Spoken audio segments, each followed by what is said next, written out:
Good evening বন্ধুরা, সবাই কেমন আছেন? ভালো আছো? আমি আজকে একটা ডেজার্ট বানাবো। তার জন্য আমি খুব সহজ উপায়ে, তো তার জন্য আমি ডাবল ক্রিম নিয়ে নিচ্ছি। আসলে বাচ্চাদের জন্য কিছু না কিছু করতেই হয়, কারণ বিকেলবেলা একটা কিছু দিতে হয়। আর কর্মজীবী মাদের পক্ষে সবসময় দেখা যায় যে সবসময় সম্ভব হয় না, তা আমরা চেষ্টা করি কিছু না কিছু করে রাখতে। আগের দিন ইভিনিং টাইমে করে রাখি, অথবা যে কোনো একটা সময় করে রাখি কাজে থেকে এসে। তো পরের দিন যখন বাচ্চারা আসবে তখন তারা খেতে পারবে। চটজলদি কিছু করে দেওয়া যায় না। এখানে আমি ডাবল ক্রিম নিয়েছি, দুটো নিয়েছি। দেখা যায় যে ক্রিম বেশি না দিলে ডেজার্ট কিন্তু ভালো হয় না। ক্রিম বা চিজ এগুলো বেশি না দিলে ভালো হয় না। তো আমি দুটো ক্রিম নিলাম। আর এই যে দেখো, একটা কনডেন্স মিল্ক একটা পুরো দিয়ে দিচ্ছি। কিন্তু এটা ক্রিমটা আগে বানিয়ে নিচ্ছি, মিষ্টি না হলেও ভালো লাগে না ডেজার্ট।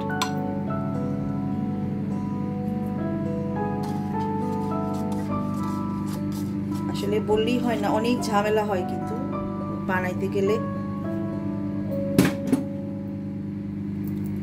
যে কোনো কিছু বাচ্চাদের জন্য বানাইতে গেলে অনেক ঝামেলা, শুধু ইয়ে করলেই হয় না। ডেজার্টে ঝামেলাও আছে, আবার চটজলদিও হয়, আবার ঝামেলাও পোহাইতে হয়। এটা আমি মিক্স করে নিচ্ছি ক্রিমটাই আসল।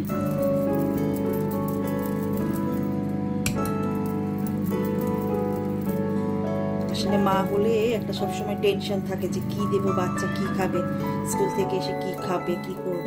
আমাদের মাদের কিন্তু একটা টেনশন থেকেই যায়।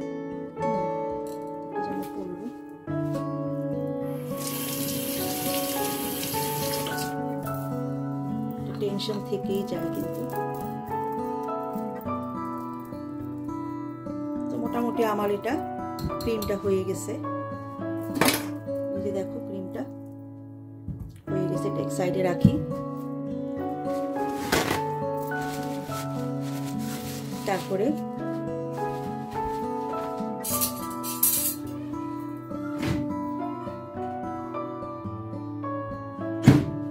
দেখো, ফুটন্ত দুধ নিয়ে নিয়েছি,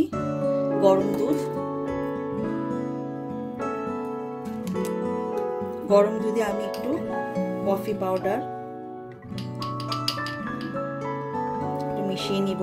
গরম দুধে কফির একটা স্মেল আসবে। ডেজার্ট আসলে যত নিজের দেখে, কয়েকটা ভিডিও দেখে আইডিয়া নিয়ে নিজের মতন করে মন করে কিন্তু করা যায়। তো আমি পাশে ক্রিমটা রাখলাম, এটা রাখলাম। নিজের মনের মাধুরী মিশিয়ে অনেক সহজ উপায়ে করা যায়। তো আমি এই একটা বল নিয়ে নিচ্ছি। আর এই যে দেখো, এখানে বিস্কিট, নর্মাল বিস্কিট, একটু কোকোনাট ফ্লেভারের বিস্কিট দিলাম। আর এর জন্য আমার আরেকটা জিনিস লাগছে।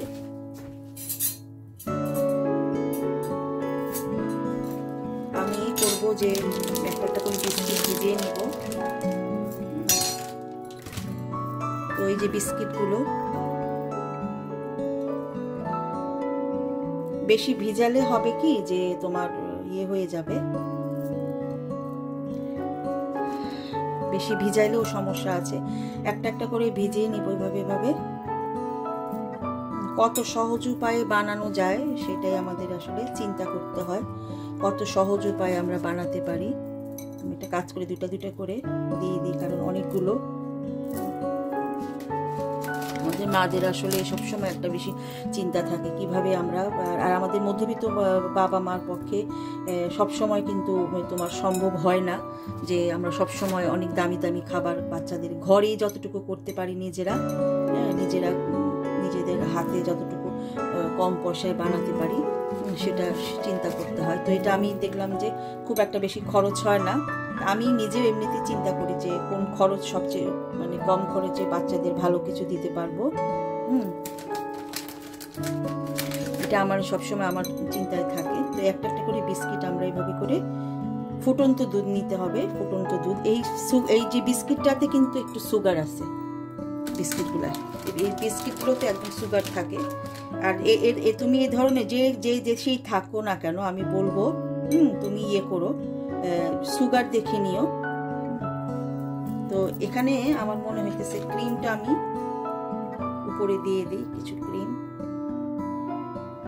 যেটা ইয়ে করলাম সেটা উপরে একটু দিয়ে দিই, লেয়ার লেয়ার করে বানাবো। আর এটা ফ্রিজে রাখলে জিনিসটা এমনি মানে খেতে খুব মজা হবে। তারপর আমি দেখাচ্ছি কি করবো।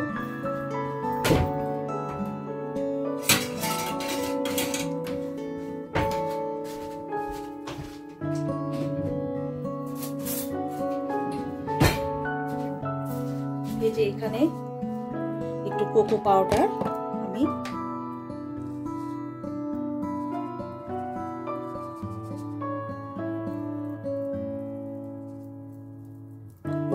কিন্তু দিয়ে দিচ্ছি। তো আমি সেম আবার একই প্রসেসে কয়েকটা লেয়ার করব, অসুবিধা নেই, আমার এখানে সবই ক্লিন আছে। দুটো দুটো করে আমি কয়েকটা লেয়ার করি। তুমি সারা রাত্র ফ্রিজে রেখে দিলে দেখবে এমনিতেই এটা এসে হয়ে যাবে, তোমার খেতে খুব ভালো লাগবে, অন্যরকম লাগবে, জমে যাবে জিনিসটা, কেকের মতন হবে। আসলে চিন্তা করা উচিত সহজ উপায়ে কিভাবে আমরা খুব চটজলদি কিছু একটা বানিয়ে নিতে পারি। আর ডেজার্ট বানাতে আসলে খুবই খরচ, আমি লক্ষ্য করলাম ডেজার্টে অনেক খরচ হয় তুলনামূলক অন্য জিনিসের চেয়ে, অন্য খাবারের চেয়ে ডেজার্ট একটু খরচ বেশি। এই জন্য কি চিন্তা করতে হয় যেটা বেশি কম মানে কম পড়ে সেইখানেই আবার আমি ক্রিম দিয়ে দিতেছি।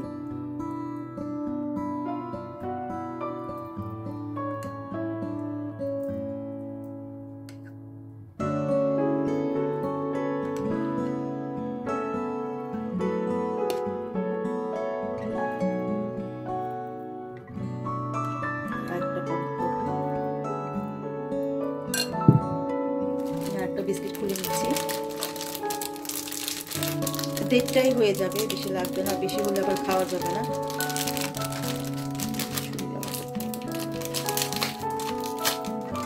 বেশি হলে কিন্তু আবার খাওয়া যাবে না।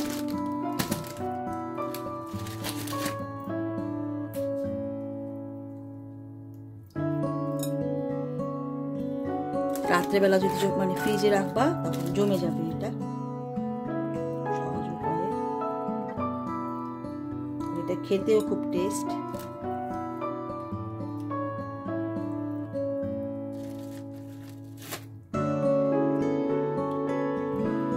বাচ্চারা আসলে সুইট খাবারটা খুব পছন্দ করে, বাচ্চারা কেন আমরা বড়রাও কিন্তু সুইট খাবারটা খুব পছন্দ করি,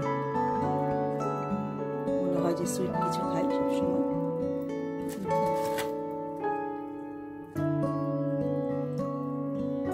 আমি আর বেশি দিচ্ছি না, আর দুটো দিতে পারি, বেশি হয়ে যাচ্ছে।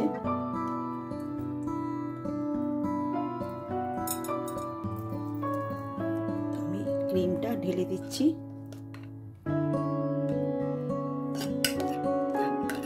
বন্ধুরা, খুব সহজেই কিন্তু আমরা আসলে ঘরে এভাবে মহিলারা তৈরি করে নিতে পারি। তারপরে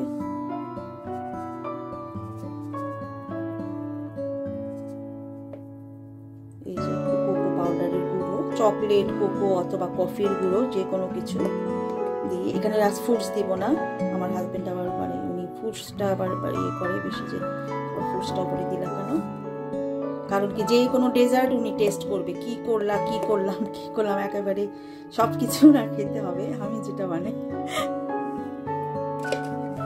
উনি আমার খাবার খুবই পছন্দ করে আসলে। তো বন্ধুরা, এই যে তো খুব সহজে চটজলদি একটা ডেজার্ট হয়ে গেল। এটা জাস্ট ফ্রিজে রেখে দিলেই বসে যাবে। তো আমি এটা রেখে দিব। তো দেখো কেমন হয়েছে,